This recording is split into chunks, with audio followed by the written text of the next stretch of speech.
Hello everyone, and as promised, we're now going to look at a material, at a piece of work by, well, it was uploaded by the Vigilant Christian, but he's not the star of this video. In this video, we're going to take a look at some material by one Paul Washer. Some of you might already know the name, to some of you the name might already be familiar. But for those who don't know, he's another one of those radical Baptist Christians who think, you know, the most outrageous stuff. And thing is, I have wanted to make a video about this guy for some time now. However, the problem is, anything online of him that's not like some kind of sermon jam or something like that.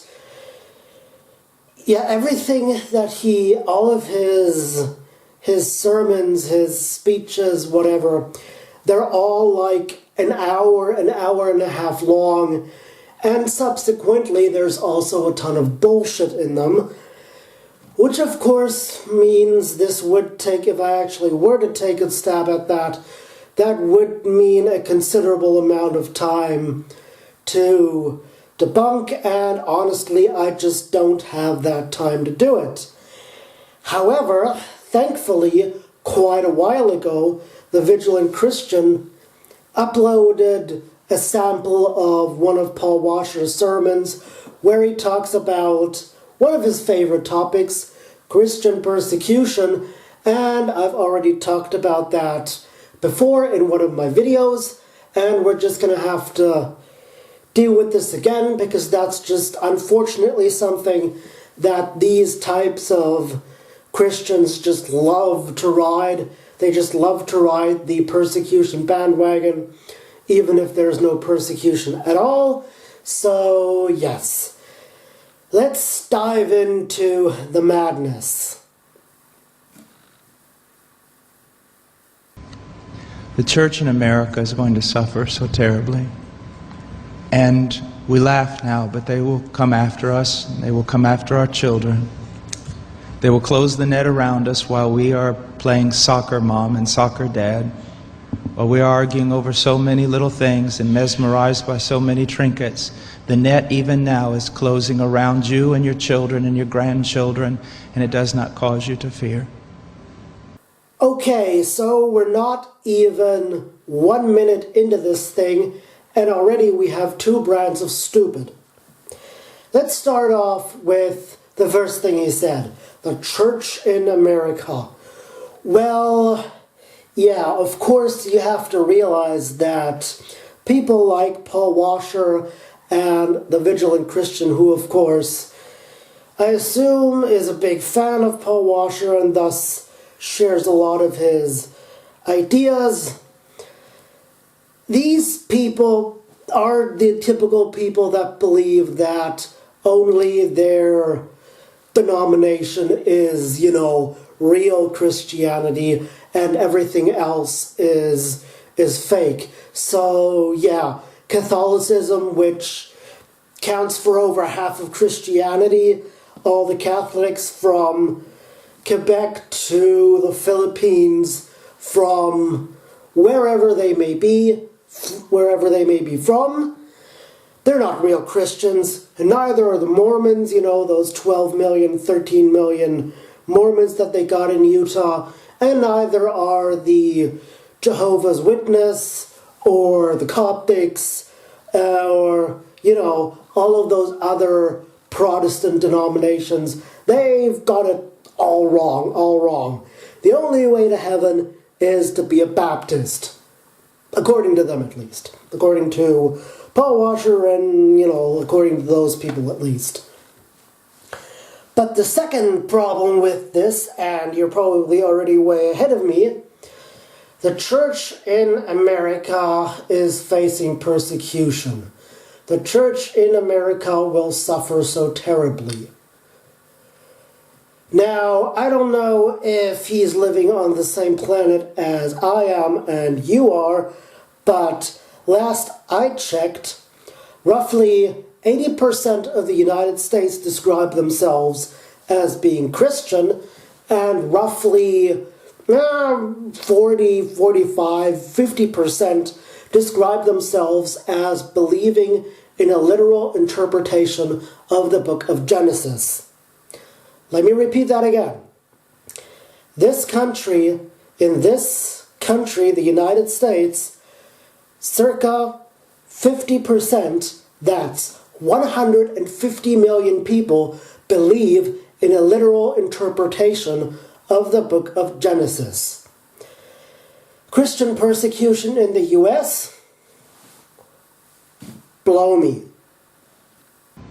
You will be isolated from society, as has already happened. Anyone who tries to run for office who actually believes the Bible will be considered a lunatic until finally we are silenced.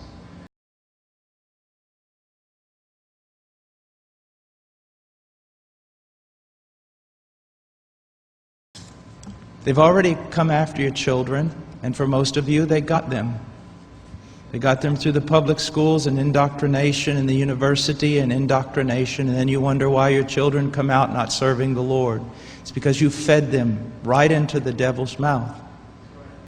And of course, with got them, what Paul Washer is actually saying, and when he says, you've handed them over to the devil and blah, blah, blah, of course what he's actually saying is that these kids are being given a real education, a decent education in, I'm assuming he's talking about evolutionary biology, because for some reason it's always and only evolutionary biology or anything related to it that they have a problem with. It's never physics, it's never history or math or social stuff you can study at university that, of course, undermine any literal interpretation of the Bible, anything like that. But yes, that's essentially what people like Paul Washer and people like the Vigilant Christian actually mean when they talk about being handed over to universities and universities got them and all that stuff.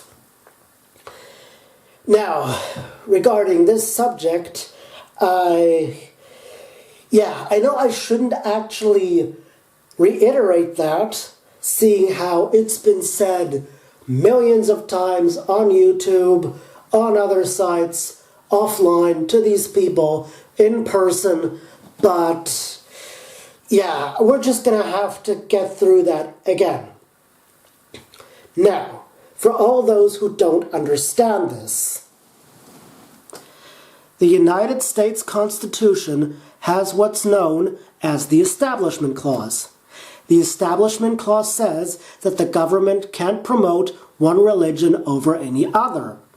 Therefore, as a teacher, you are a government employee, and therefore you cannot teach your particular religious hogwash in schools, because that would be the government enforcing religion on the people.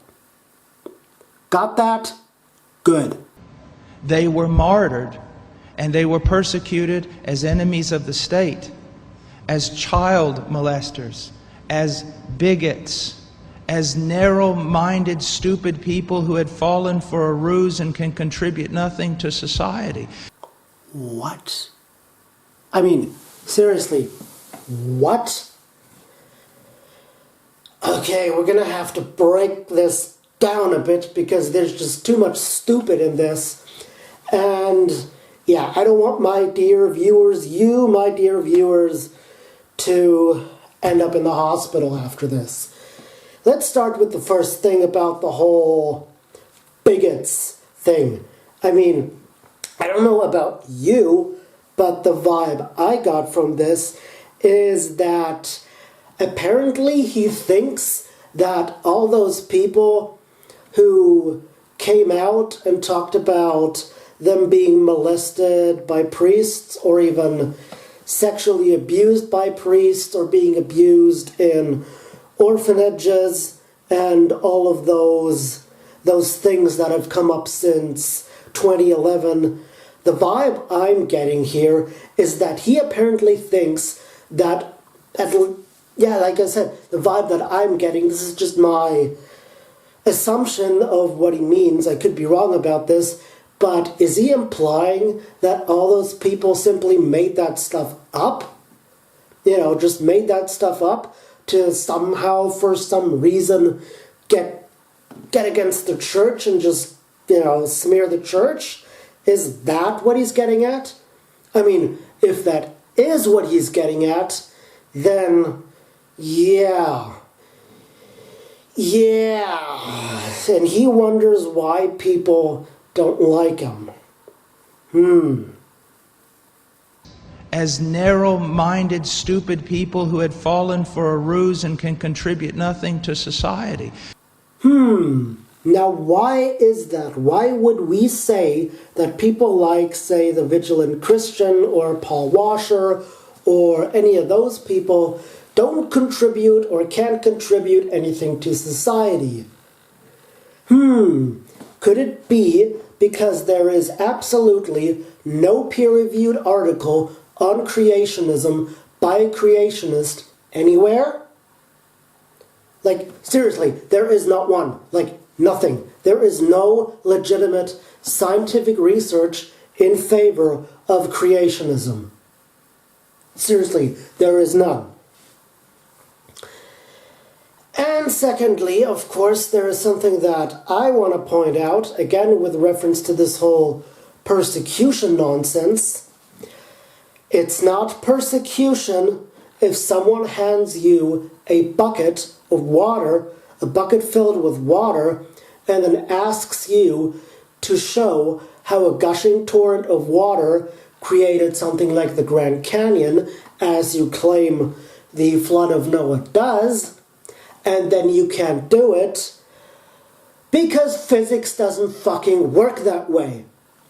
It's not persecution if you can't show what you claim happened in your storybook. I believe God is bringing a great awakening, but I believe that He is raising up young men who are strong in trust in the providence of God to be able to wade through the hell that's going to break loose on us. And it will be on us before we even recognize it. Well, this was a nice little piece of self-delusion because, I mean, if you look at the numbers of the past 10 years or so, not just in the United States, but everywhere else in the Western world, we see the exact opposite trend. For example, in many European countries, for example, as here in Germany, 40%, 45%, 50%. In most countries, half of the population by now either have no religion at all or aren't affiliated with any specific denomination or with any sort of organized religion. So, yeah, but that's just Paul Washer and his little Baptist bubble.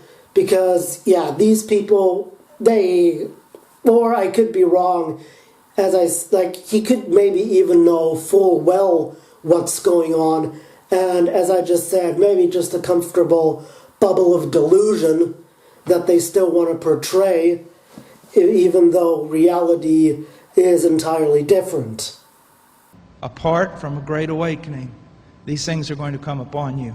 Be ready to lose your homes, your cars, and everything. And in the end, we see what's really important for Paul Washer when it comes to you. Your house, your boat, your car, your investment funds, you name it. All those frivolous and worldly possessions that Jesus told you you're not supposed to have anyway. Because according to that guy, you're supposed to sell everything you have. Your house, your boat, your car, your investment funds, your whatever, your computer, your laptop, your TV, everything. You're supposed to live in poverty.